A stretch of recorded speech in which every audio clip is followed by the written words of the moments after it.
Greetings, everyone, to St. Lucie County Public Schools Speakers Bureau. We are so pleased to have you join us again. For those of you who are joining us for the first time, this program is all about motivating, encouraging, and inspiring others within our community, our children and our parents and our entire community. Inspire others to be the best that they can be, and we do that through inviting guest speakers to come on and share their life story with us. People that have accomplished, people that live in this community.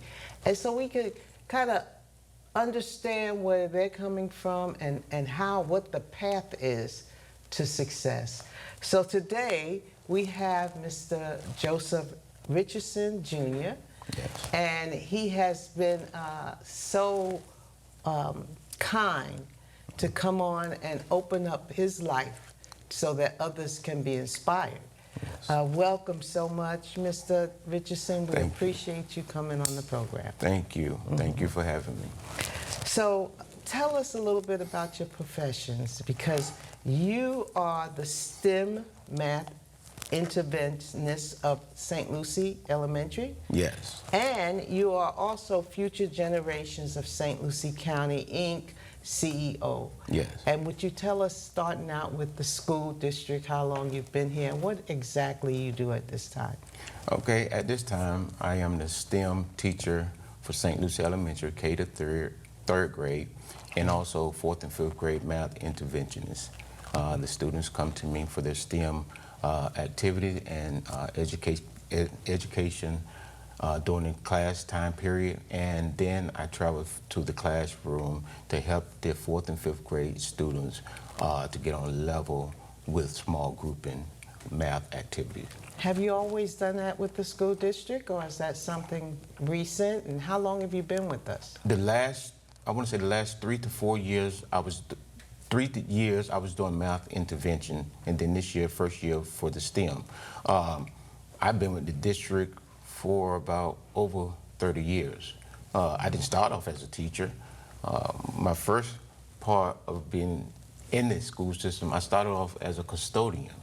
I did custodian work for probably about 5 or 6 years. I remember the school, Port St. Lucie High School. I did that as I was going to school. As I was working at the school as a custodian, I was going to school at nighttime, and that's how I finished up my degree with education and also education leadership. Wow.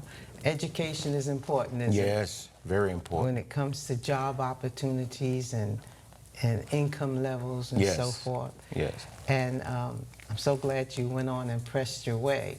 At Yes. one point, I worked for the school district as a bus driver and then a substitute teacher, but I continued my education. Yes. And so here I am today as a school board member. Yes. So that education is extremely important, and we're so glad that you understood that at that time and went on and continued your education. Tell us what I really want to hear about. But before we go there, and that's the future generations, to be a STEM and to be a math help person requires knowledge in both science, technology, engineering, and math. Yes. And that's what STEM stands for. Yes. So what was your major in school? My major in school started off with music, and then I went into education leadership. Okay. Education leadership allowed me a chance to also bring in a little music as well, because it have math in it. And I love the math and just to have the learning the measures and tell them how to count by, the 4 beats to a whole note. It helped me to bring in both of them intertwined together. Yeah. So you're teaching the children then how to apply math through music. Yes. Great. Now with that's a perfect segment to go right into future generations. You do a tremendous work in the community. I don't know if everyone, I'm sure everyone doesn't realize what you do to help kids. Yes. And so you started a nonprofit? Yes. It started off as a summer camp. My sister and I was doing just a summer camp, regular summer camp. Then it went into a full whole year, around year program. Future Generation had birth.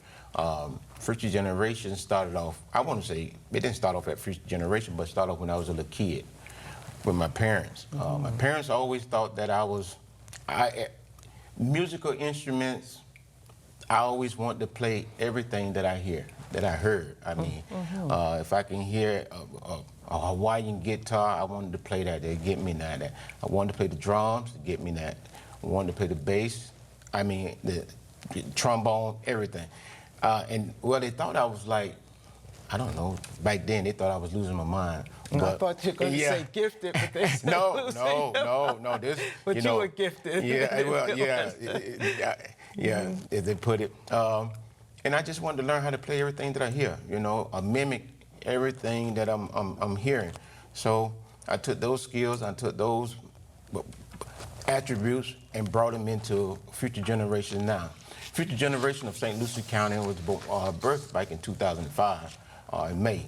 It was a program, it's a program that helped kids to come in a safe environment and learn how to play and be creative on musical instruments. Whether the drum, guitar, bass, trombone, we must have some of the brass instruments, saxophone, and the Hawaiian guitar, the guitar, steel guitar, as some call it. I try to take what I have learned and give to the kids so they can continue on, if they want to continue on into the music, into the band that we have now, into our middle schools and our high schools. I try to give them those skills and strategies that I have so they can go into those different programs if they desire.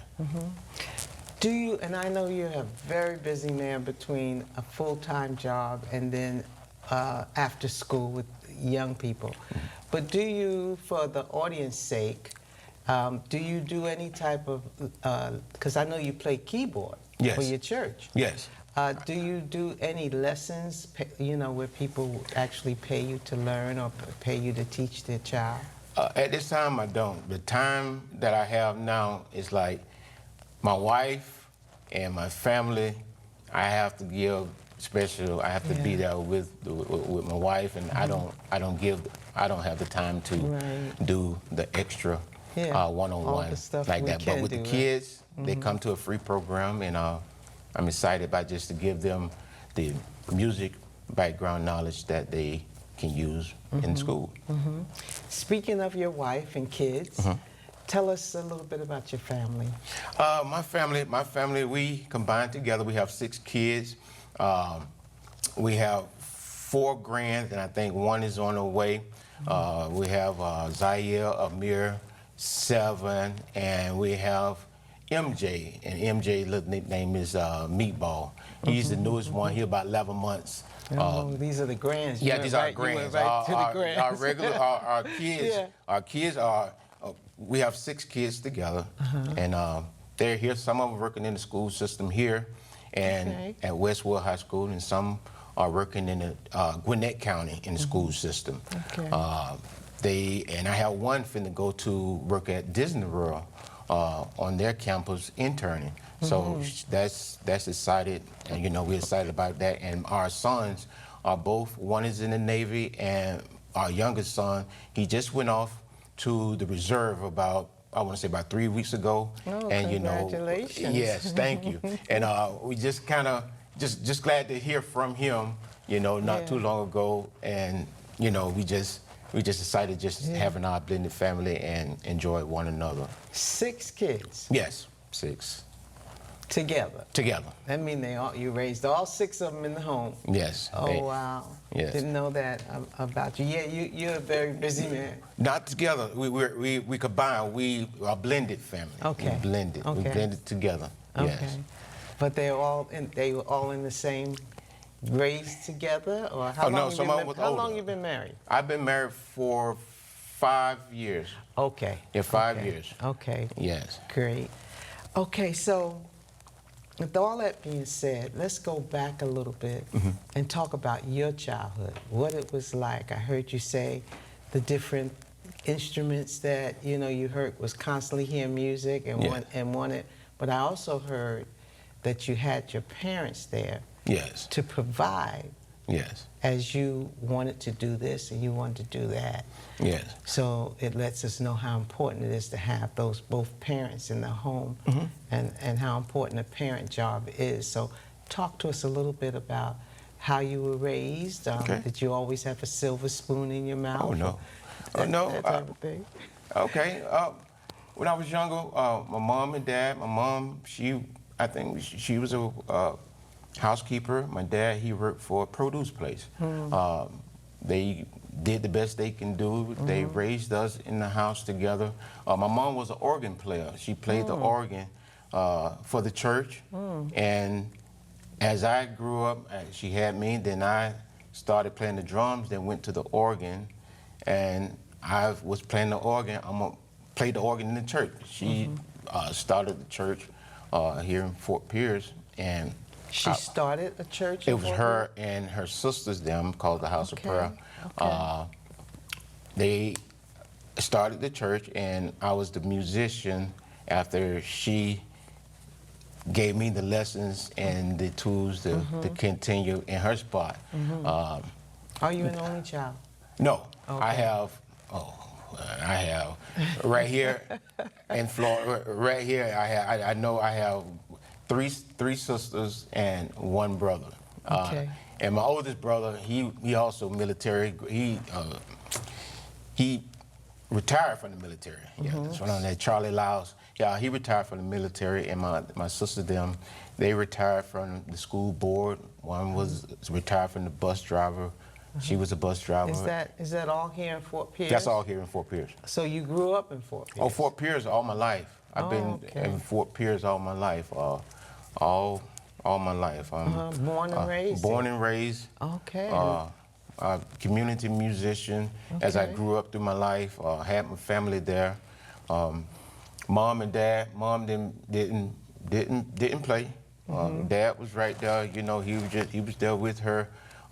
She helped groom me. When I tried to go to the left, every day wasn't easy. Every day wasn't easy. I had many chances to do other stuff, but she didn't play.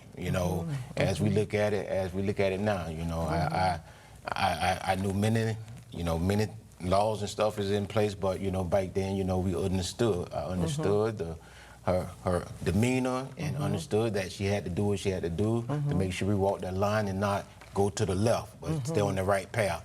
And always brought prayer into our home. My dad always wanted to wake up on Sunday morning and do a family prayer. We had to get up, whether we sleep or whether you went out to the move or did whatever you did on the weekend, that Sunday morning, you got up yawning and everything and did prayer. You gonna pray this morning. So he made that mandatory that we pray. And it just, it's in me, and I went through a lot of stuff. I went through, even having two parents in the home. Yeah, I went through a lot of stuff having two parents in the home. You went through the rebellious stage? Yeah, rebellious. In church all my life, and still, sometimes, didn't want to do, but had to. So yeah, I appreciate them when they was here. I lost my parents, several years ago, and it was like it was a hurt moment. For you. It was a hurt moment, my dad, and then especially my mom. My mom was like, I can remember moments where she was, at her latter years, I would take the keyboard, with the battery in it, and just place it across the hospital bed and just let her start playing. Oh my. Let her start playing. And one song that I was doing all summer long this year, and I went back into here, I recorded it. I went back here, it was "This Little Light of Mine, Oh my I'm gonna let it shine." Oh my And that's goodness. what my quote, that's my go-to song, Oh my and that been, goodness. with me, that I can think of that resonate with me.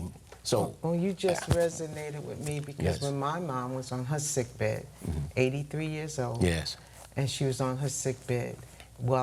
She couldn't breathe, and while they were rolling her out of the room, there was a witness there, a lady that still works for us at Save Our Children. Yes. That was helping me with my mom, and she said as they rolled my mom out the room because she was having problems breathing, they knew more than probably what she knew.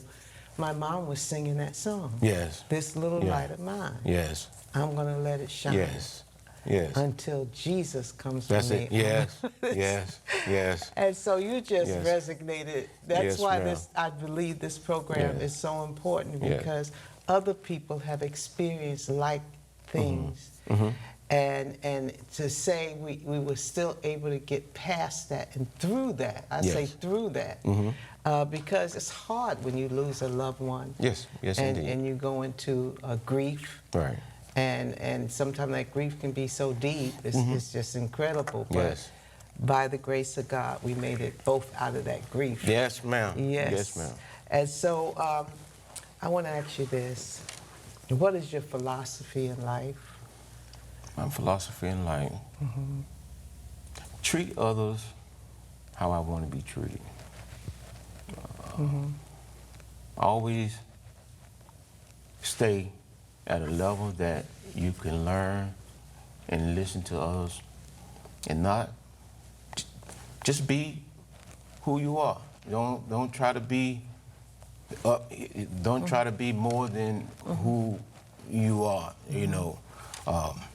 And that was instilled into me. Hey, just be who you are. You know, just my philosophy is take it one day at a time.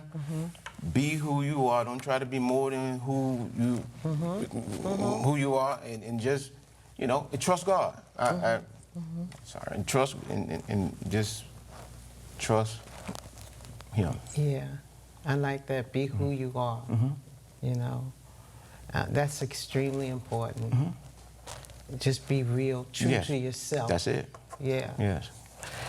So, who or what are you most thankful for? I'm most thankful for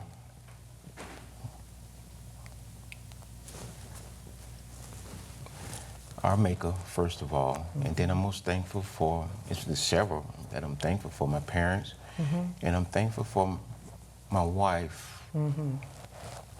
She's a prayer, and she makes me smile.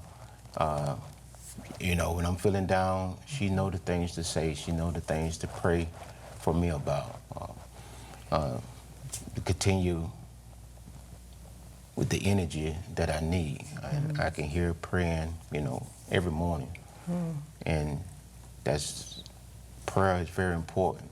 My family is very important to me. My kids, grandkids is very important to me. And as I continue, my kids that I have in the school is important also. Learning this year that the kindergarten, they just have an open mind. They will come, I don't care what the teacher's saying, they still gonna ask you, Mr. Richardson, would you tie my shoe? They don't care if you they'll say, sit down, don't do that. So they still gonna come, right?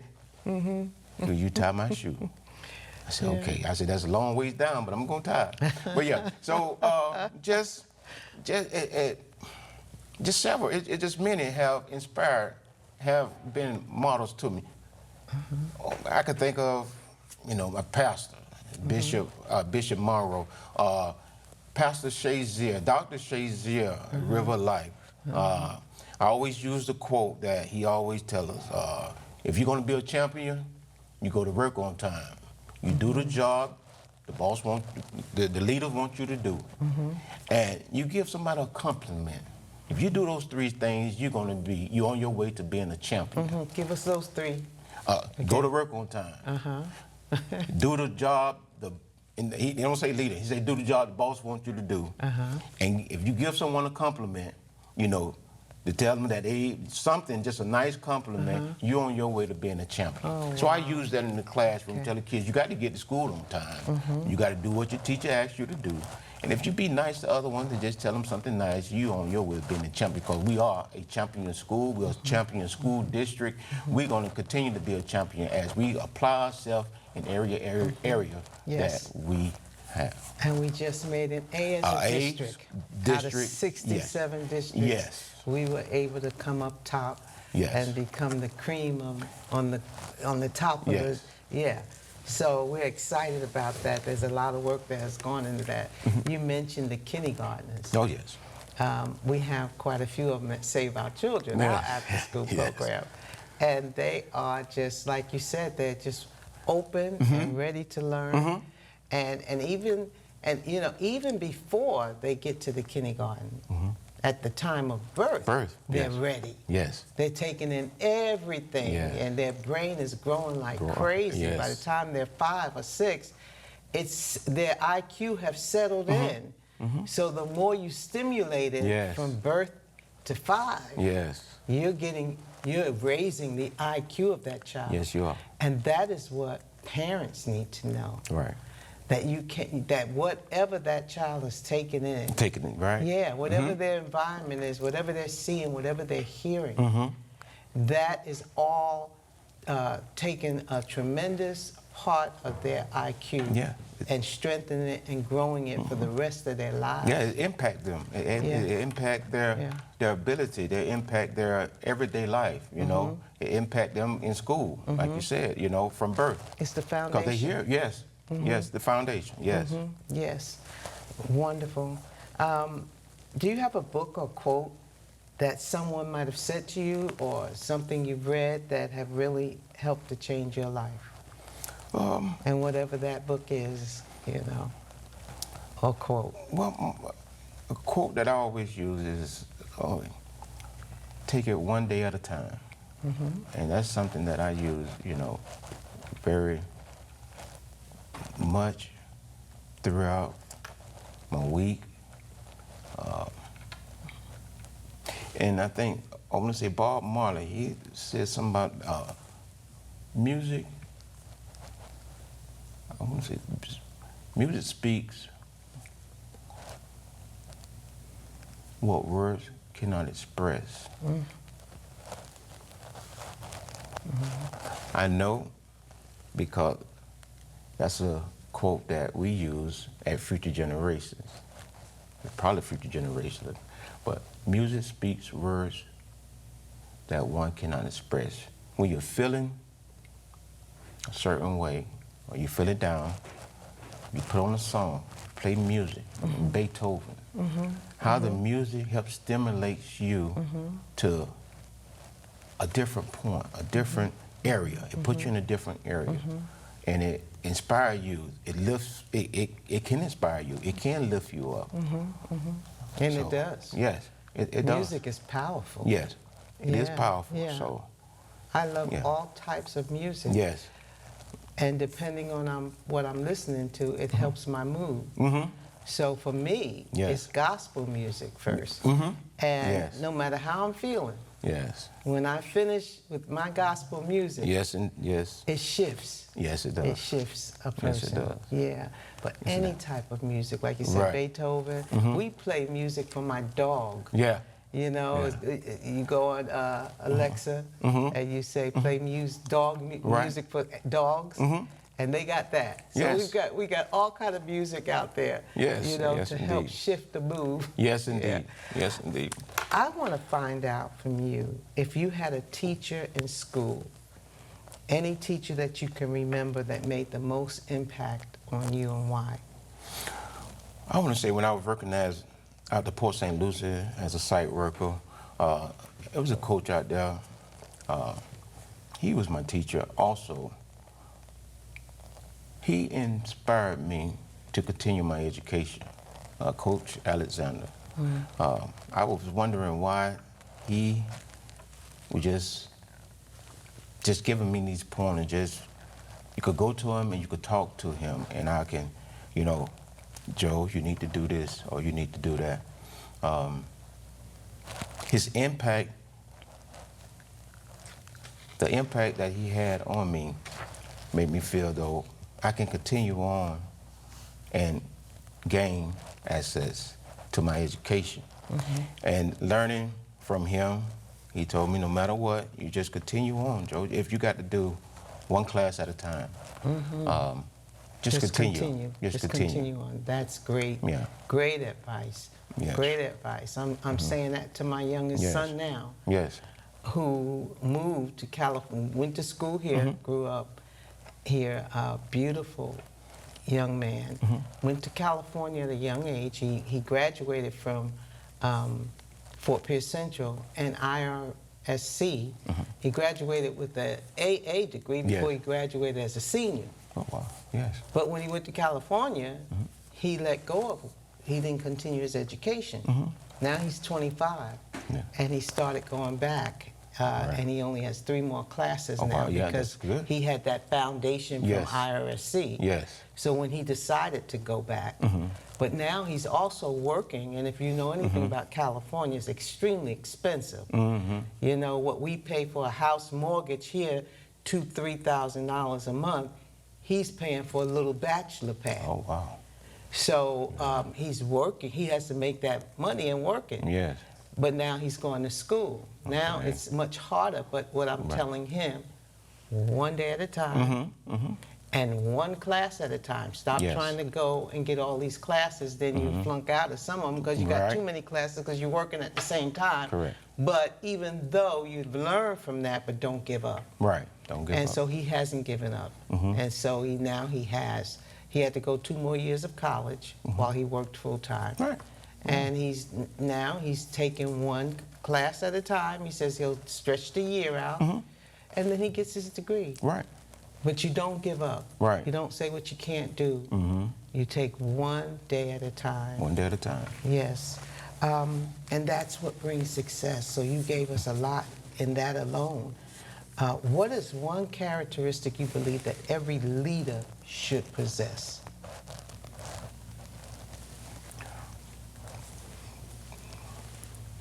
I know we don't ask for it, but have a little patience.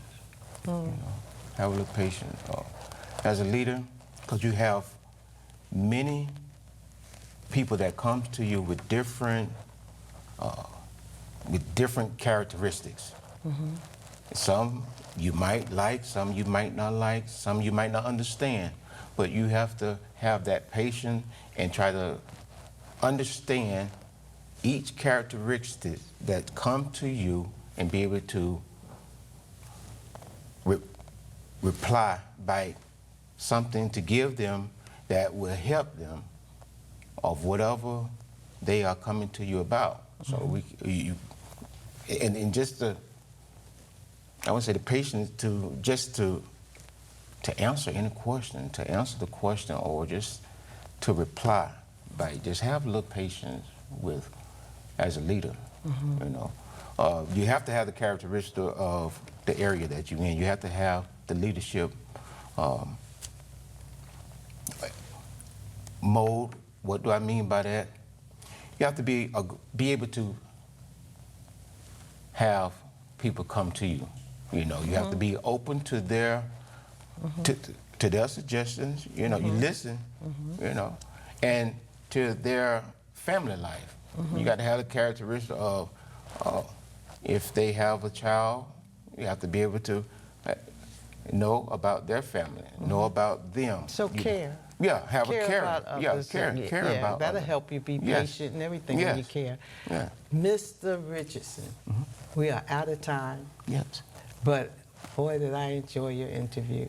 I enjoy being here. Thank you so much for opening up and sharing with us. I know there's so many people out there that have been blessed by your story and by all of the wisdom that you shared with us today. Thank you so much for joining us on the Speakers Bureau. You have a good day.